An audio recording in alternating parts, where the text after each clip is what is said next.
ఓం శ్రీ పరమాత్మనే నమః. శ్రీమద్భాగవత సంగ్రహము ద్వాదశ స్కందము.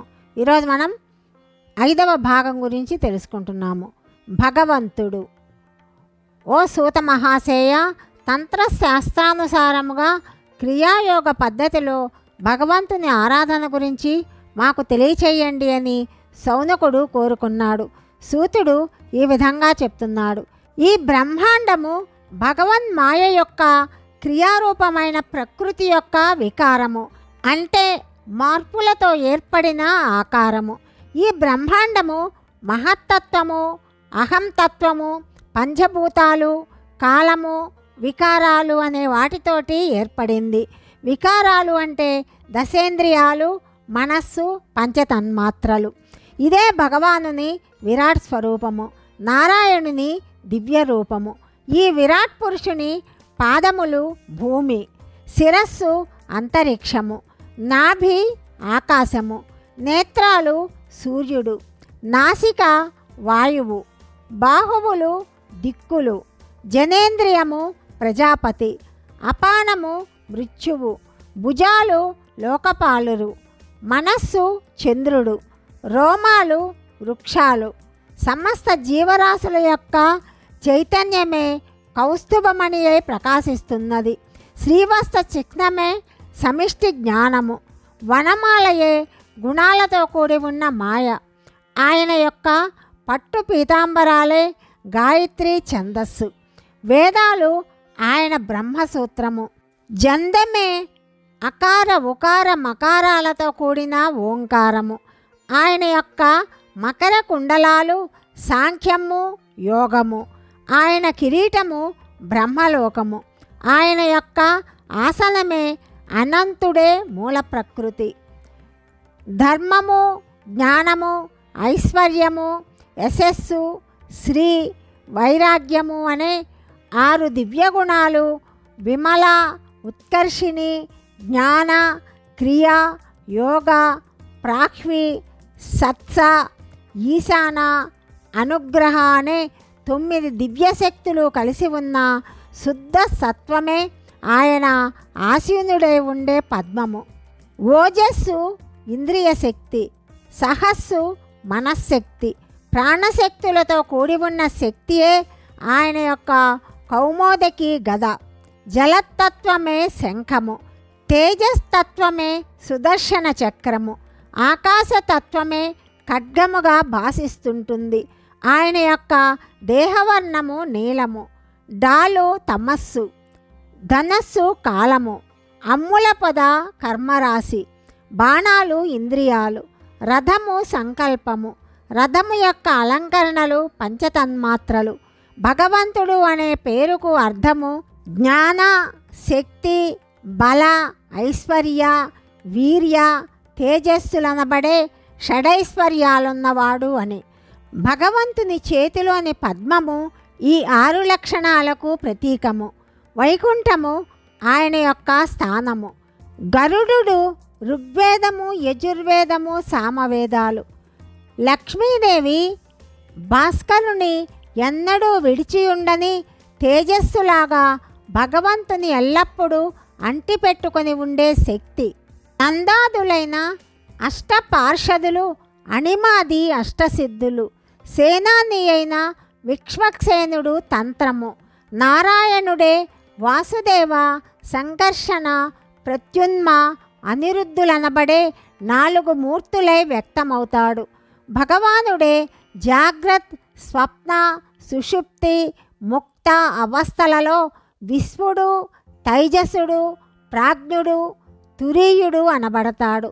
జాగ్రత్త అవస్థాభిమాని అయిన వైశ్వానరుడే అనిరుద్ధుడు, స్వప్నావస్థాభిమాని అయిన తైజసుడే సంఘర్షణుడు, సుషుప్తి అవస్థాభిమాని అయిన ప్రాజ్ఞుడే ప్రద్యున్ముడు, ముక్తావస్థాభిమాని అయిన తురీయుడే వాసుదేవుడు.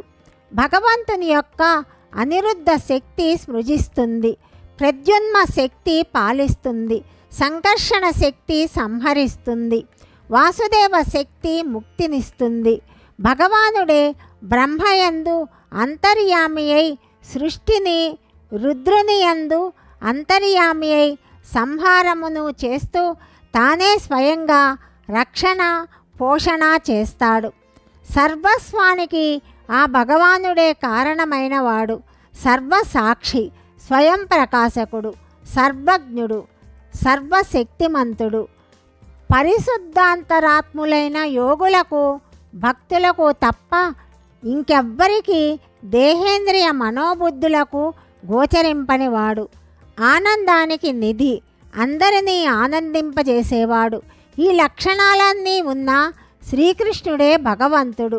అతని నామమును, సత్కీర్తి గాథలను వినినంత మాత్రము చేతనే సర్వ పాప పరిహారము, సకల మంగళాలు, పుణ్యఫలాలు కలుగుతాయి.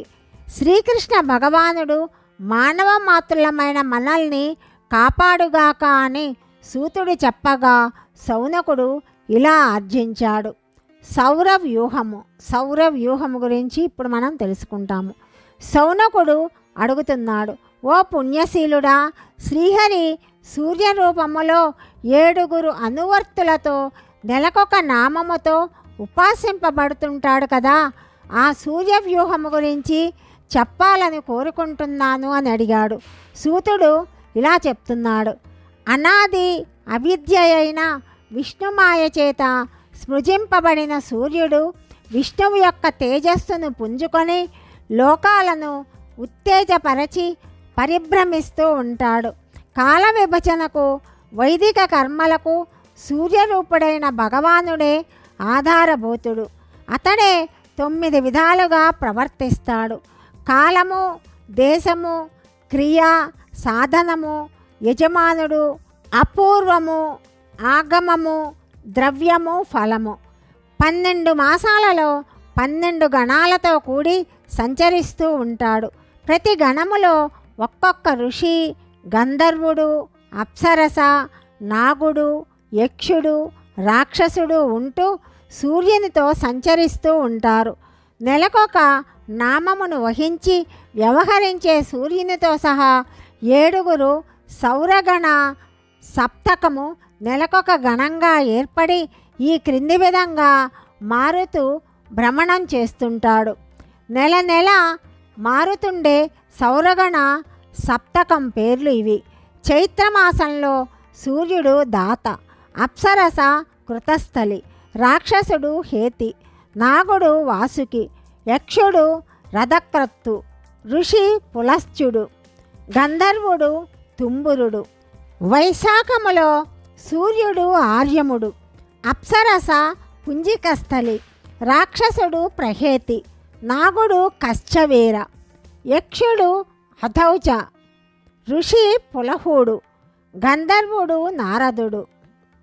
జ్యేష్ఠములో సూర్యుడు మిత్రుడు, అప్సరస మేనక, రాక్షసుడు పురుషేషుడు, నాగుడు తక్షకుడు, యక్షుడు రథస్వన, ఋషి అత్రి, గంధర్వుడు హాహ.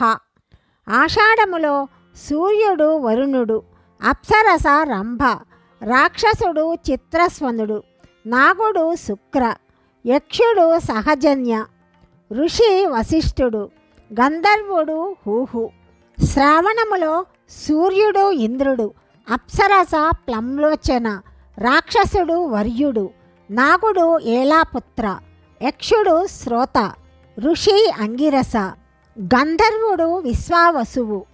భాద్రపద మాసంలో సూర్యుడు వివస్వంతుడు, అప్సరస అనుంలోచ, రాక్షసుడు వ్యాఘ్ర, నాగుడు శంఖపాల, యక్షుడు అసారణ, ఋషి భృగు, గంధర్వుడు ఉగ్రసేన.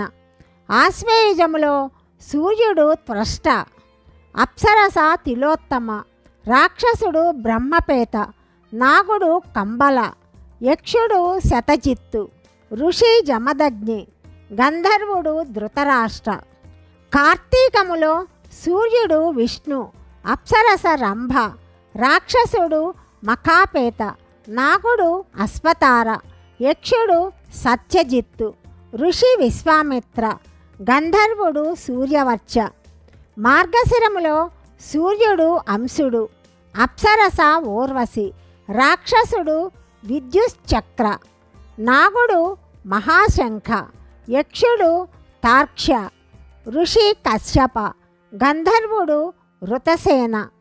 పుష్యములో సూర్యుడు భగుడు, అప్సరస పూర్వచిత్తి, రాక్షసుడు స్ఫూర్జ, నాగుడు కర్కోటకుడు, యక్షుడు ఊర్ణ, ఋషి ఆయువు, గంధర్వుడు అరిష్టినేమి. మాఘములో సూర్యుడు పూషుడు, అప్సరస ఘృతాచి, రాక్షసుడు వాత, నాగుడు ధనంజయ, యక్షుడు సురుచి, ఋషి గౌతమ, గంధర్వుడు సుషేణ. పాల్గుణములో సూర్యుడు పర్జన్య, అప్సరస సేనజిత్తు, రాక్షసుడు వర్చ, నాగుడు ఐరావత, యక్షుడు క్రతు, ఋషి భరద్వాజ, గంధర్వుడు విశ్వ. భగవానుడే సూర్యరూపంలో ప్రతిదినము లోకులకు దర్శనమిస్తూ ఉంటాడు. సూర్యభగవానుని దివ్య విభూతులను ప్రతిదినము ఉభయ సంధ్యలలో స్మరించే వారి వద్దకి పాపతిమిరాలు చేరవు. సౌరగణ సప్తకాలలోని ఋషులు భగవానుని ఋగ్యజు సామాలతో స్తుతిస్తూ ఉంటారు. గంధర్వులు తమ గాన సంకీర్తనలతోనూ, అప్సరసలు నృత్యములతోనూ అతనిని రంజింపజేస్తారు. నాగులు సూర్యరథాన్ని సడలిపోకుండా గట్టిగా బంధించి ఉంచుతారు. యక్షులు రథాన్ని పూంచి సిద్ధపరిచి ఉంచుతారు. రాక్షసులు రథాన్ని వెనక నుండి తోస్తారు. వాలకిల్యులు అనబడే 60,000 బ్రహ్మజ్ఞానులైన ఋషులు సూర్యభగవానుని స్తుతిస్తూ సూర్యునికి అభిముఖంగా నిల్చొని సూర్యునితో పాటే ముందుకు సాగిపోతూ ఉంటారు. ఈ విధంగా ఆద్యంతాలు లేని భగవానుడు సూర్యరూపంలో అహరహం లోకాలను అనుగ్రహిస్తూ కాపాడుతూ ఉంటాడు. ఆ విధంగా సూతుడు చెప్పి సర్వమయుడైన వాసుదేవుని స్మరించి ముగించాడు. శ్రీమద్భాగవత సంక్షిప్త విషయ సూచిక గురించి తదుపరి భాగంలో తెలుసుకుందాం. సర్వం శ్రీకృష్ణార్పణమస్తు.